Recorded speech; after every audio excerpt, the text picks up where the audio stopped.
늦추려고 무역 분쟁을 일으키고 있는 것이다 라고 말했습니다. 이 말은 지난 15일에 방송됐던 KBS 2일 시사 프로그램 오늘 밤 김제동에 출연해서 김제동 씨와 인터뷰를 했을 때 그리고 서울경제와 인터뷰를 하면서 지적했던 내용인데요.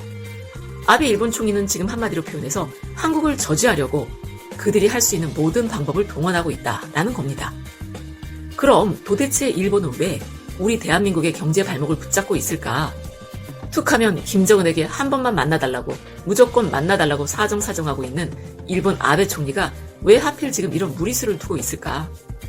그 이유에 대해서 짐 로저스는 이렇게 분석했는데요. 한국과 일본의 무역 분쟁을 투자가로서 바라보는 입장에서 일본과 한국은 오래전부터 갈등이 있었고 요즘 다시 그 갈등이 불거졌다. 현재 무역 갈등의 이유는 일본은 추락하고 있고 한국은 부상하고 있기 때문이다 라고 콕 집어 말했습니다.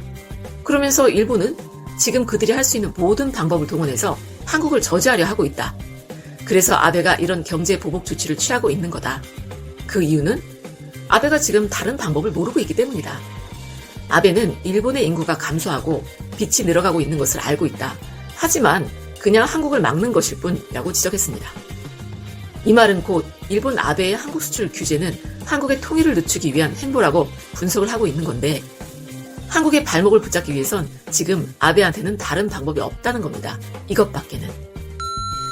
그렇다면 도대체 왜 아베 스스로도 일본이 망해가고 있다는 것을 다 알고 있으면서 지난 54년간 708조가 넘는 엄청난 흑자를 보게 만들어졌던 우리 대한민국을 향해 경제 보복을 하고 있을까? 왜 그랬대? 응? 그냥 일본 기업들이 제품만 생산하면 한국에서 다 팔아주는 꼴이었는데 왜 한국에 수출 안 하겠다고 땡깡을 부리고 있을까? 이자는 대체 무엇인가? 이상한 놈들이네. 같은 마음입니다. 도대체 아베 일본 총리의 속셈은 무엇일까? 그 이유에 대해 세계적인 투자 전문가 짐 로저스는 이렇게 결론을 내렸어요. 한국은 북한이라는 새로운 개척지를 통해 일본보다 더 발전할 가능성이 높기 때문이다. 하지만 일본은 비용이 높은 사업이 많은데 반해 부채가 급속히 증가하고 있다. 그리고 또 일본은 지난 10년가량 인구가 계속해서 줄어들고 있으며 앞으로도 인구 저하 추세는 계속해서 이어질 것이라며 일본의 미래가 긍정적이지 않다라고 말했는데요. 이건 문재인 대통령이 지난 광복절 경축사에서도 하셨던 말씀 그대로 남북 평화 경제 실현이 되는 것을 아베가 무서워하고 있다는 것을 세계적인 투자자 짐 로저스도 인정하고 있다는 말 아닙니까? 그리고 짐 로저스는 이런 말도 했습니다. 북한은 일본에는 없는 많은 천연 자원을 보유하고 있으며 인건비가 낮고 훈련과 교육을 잘 받은 노동력을 갖추고 있다라고 평가하면서 또한 남한의 여성 인구 부족으로 인한 성비 불균형 문제도 북한을 통해서 해결할 수 있다 라면서 지금 한국의 인구 저하 문제는 북한을 통해 해결될 수도 있다고 전망한 것입니다. 이 말은 곧 일본의 인구 저하가 일본 경제에 엄청난 문제라고 지적을 한 건데 그러니까 일본 경제가 우리나라보다 훨씬 낫다, 잘 돌아간다 라고 우겨대는 우리나라 정치인들이나 그 추종 세력들이 꼭 기억해야 할 부분이라는 거죠. 한마디로 지금 일본이 겉으론 취직이 잘 되는 것처럼 보이지만 일할 사람이 없어서 그렇다는 거 아닙니까? 그러니까 북한에는 일본도 부러워할 많은 천연 자원을 보유하고 있고 더구나 인건비도 낮고 훈련도 잘 받았고 교육 잘 받은 노동력도 있고 북한에 있는 여성 인구로 우리 남한의 성비 불균형 비율도 해소할 수 있으니까 결국엔 인구 저하 문제를 해결할 수 있는 새로운 방법이 될 수도 있다는 거죠. 그러면서 짐 로저스는 일본보다 한국이 더 밝은 미래를 가지고 있다고 전망을 내렸는데요. 지금 전설적인 투자자 짐 로저스의 눈으로 봐도 지금 아베 총리 하는 짓거리가 정말 멍청하다는 겁니다. 오죽 멍청해 보였으면 아베 총리의 경제 정책에 대해서 만약 학교였었다면 아베를 퇴학시킬 것이다 라면서 비학점도 못 받을 정도로 끔찍한 짓을 일본에 하고 있다 라고 비판을 날렸는데요. 그런데 일본은 돈을 마구마구 찍어낼 수 있는 나라니까 우리나라가 절대로 이기기 어렵다고 비판하는 사람들이 있잖아요.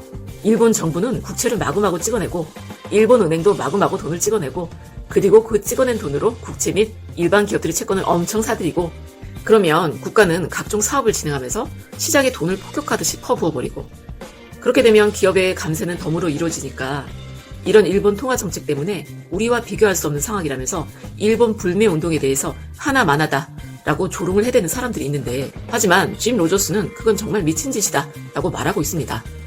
그러면서 하는 말이 일본은 매일 막대한 빚을 지고 있고 돈을 엄청나게 찍어내 주식을 하고 채권을 매입하고 있다. 이건 정말 정신 나간 짓이다. 일본은 정점을 찍고 하락세에 있다. 10년간 인구도 감소했고 부채도 치솟았다. 일본은 비즈니스를 하는데 돈이 정말 많이 드는 국가라고 비판을 날렸다는 것입니다. 그 이유는 바로 아베노믹스의 문제점 때문이라는 건데, 돈 찍어내서 여기저기 마구 뿌려대는 정책을 시행하면 일단 나라 곳곳에 돈이 돌긴 돌아가니까 겉으로 보기엔 경제가 활성화되는 것처럼 보이긴 하겠죠. 기업들은 돈을 일단 땡겨 쓰는 게 가능해지고, 그러니까 고용률도 올라갈 수 있을 테고, 그에 따라 소비도 활성화되고, 거기에 인플레도 진행되면서 국가 경제가 전반적으로 성장하는 것 같은 효과를 보일 수도 있습니다. 하지만 지금 일본 경제 상황을 보면 물가 인상으로 내수는 개판, 마이너스 금리로 가계 상태도 개판, 그리고 대표적 수출품이었던 반도체, 조선, 자동차 쪽은 우리 한국 기업들과 품목이 너무 많이 겹치고 있는데 반도체, 조선 쪽을 우리 대한민국에게 다 빼앗겨 버리고 말았죠. 거기에다 최후의 발악으로 돈을 쏟아부어서 한국을 제쳐보겠다고 회사 합병시켜 만든 디스플레이 기업 JDI가 삼성과 LG와 비교해서는 기술력 차이가 어마어마하니까 상대도 안 되고, 저가형 중국 기업들과 싸워보려고 해도 가격 경쟁력을 버텨낼 수가 없으니까 폭망해버렸습니다. 그렇게 되니까 GDP 성장률은 해가 갈수록 둔화될 수밖에 없었던 거죠. 이러니까 그동안 아베노믹스를 향해 위험하다고 했었던 거 아닙니까? 이 미친 아베노믹스를 때려쳐야 일본의 경제 리스크가 줄어들 텐데, 일본 금리는 이미 예전부터 마이너스 금리라 금리 조절도 불가능하고 남은 경기 부양책이라고는 양적 완화, 아베노믹스 정책 유지로 계속 버텨나가야 하는데, 이걸 또 계속 유지하려고 하면 할수록 빚은 계속 늘어나는 거죠. 거기다가 어쨌든 국가가 채권을 쥐고 있는 이상 언젠가는 빚을 상환해야 하는데, 정부 소득도 감세 때문에 세금이 없어서 제대로 상환할 수도 없어요. 국가 총소득보다 빚이 2.5배나 더 많은데 당연히 빚을 갚을 수가 없겠죠. 그러면 어떻게 해야 돼? 어떻게 하긴? 갚을 돈이 없으면 국제로 갚으면 되지. 마치 카드빚 돌려막기처럼 그 빚을 갚기 위해 다시금 국채를 발행하는 거예요. 이걸 차환 발행 리펀딩이라고 하는데, 이게 카드빚 돌려막기랑 똑같은 거예요. 지금 현재 일본에서 이런 비슷한 일이 국가 경제 단위로 일어나고 있다는 겁니다.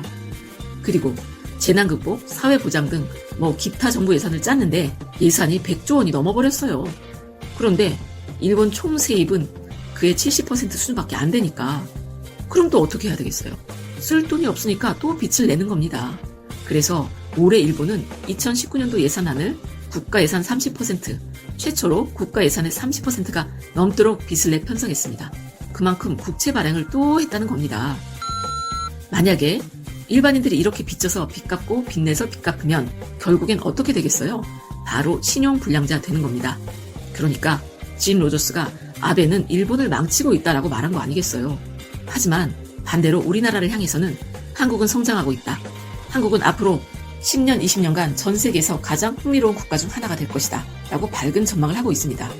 그러니까 아베 일본 총리는 어떻게 나오겠어요? 북한과 자꾸 가까워지고 있는 우리 문재인 정부가 불안에 미칠 지경인데, 개성공단 같은 거 몇 개라도 생기면 일본은 이제 도무지 한국을 마음대로 다스릴 수 없는 상황에 빠질 테니까.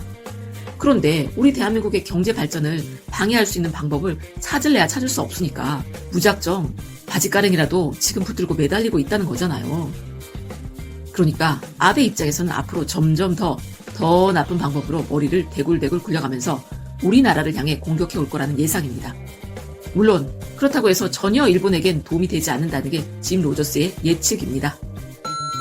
즉 일본은 이제 한국과는 상대가 안 된다. 한국과 협력해야 한다는 겁니다. 물론 지금까지는 일본은 잘 버텨내고 있는 것 같아 보여요. 왜냐? 지금 세계 경제는 호황 사이클의 끝물이잖아요.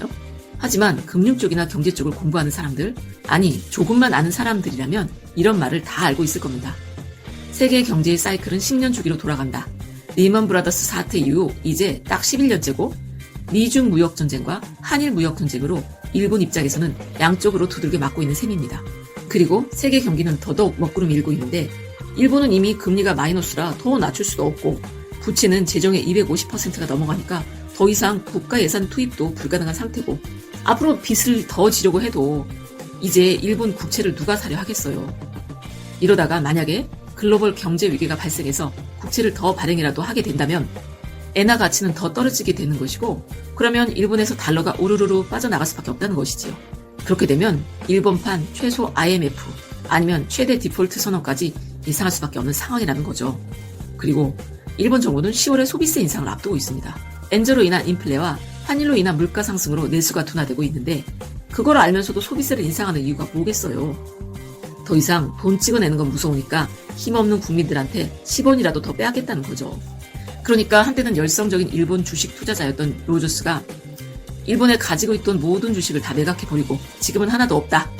통화, 채권, 주식 모두 없다. 일본은 망했다. 라고 말하는 것이겠죠. 마지막으로 방송 끝까지 들어주셔서 감사드리고 좋은 의견 있으시면 댓글 많이 남겨주시기 바랍니다.